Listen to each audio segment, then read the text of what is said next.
Who has the power and authority over life and death? Many people believe that they do, but God has this power. And we witness this power consistently. We see those who have a longer life than others. You may have a mother who dies at 50, but her children may live to 80 or 90. Or there may be a sibling who lives to 50 or 60, and the other sibling may even live to 90 or close to 100. Why is this so? It is because God has the power over life and death. He controls the kill switch. When we think about power equipment, they have a kill switch. So instead of turning it off, you can just hit a switch and stop that equipment from running. It's a quick way to stop the operation. And God has the power,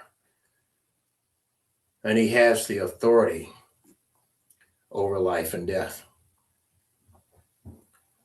Life is a beautiful thing when we witness babies being born,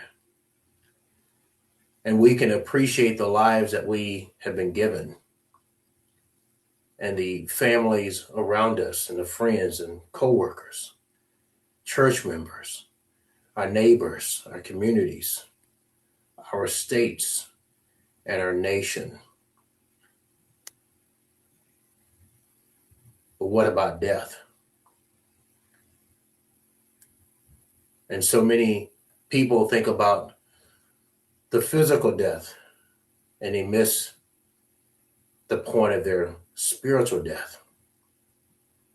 Are they truly prepared? Mere words are not enough. They must translate into a life that is rooted in Christ. In the book of Psalms, chapter 119, verse 133, establish my footsteps in your word, walking with the Lord, being guided by the Lord, and do not let any wrongdoing have power over me. That is a soul that knows the Lord is the way. The Lord has this ultimate control beyond our reach. How many people have died that we wanted to still be alive? Our mothers, our children, our friends, our neighbors, our church members, people in society. We wanted more. We wanted more time. We felt that they had more to give, but God had other plans.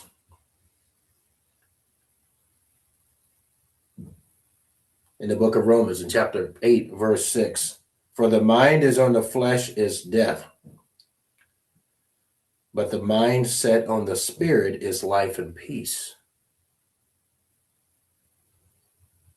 While God controls life and death, do you want to have peace for your life to be on the right course? Your footsteps to be established, the Lord walking with you all the way. And when He returns, He knows you.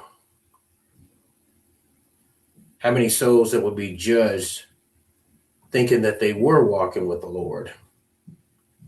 And the Lord will say in return, I never knew you. You need to know right now that you need to be guided by the Lord and be ready for the everlasting life that is only found in God's kingdom.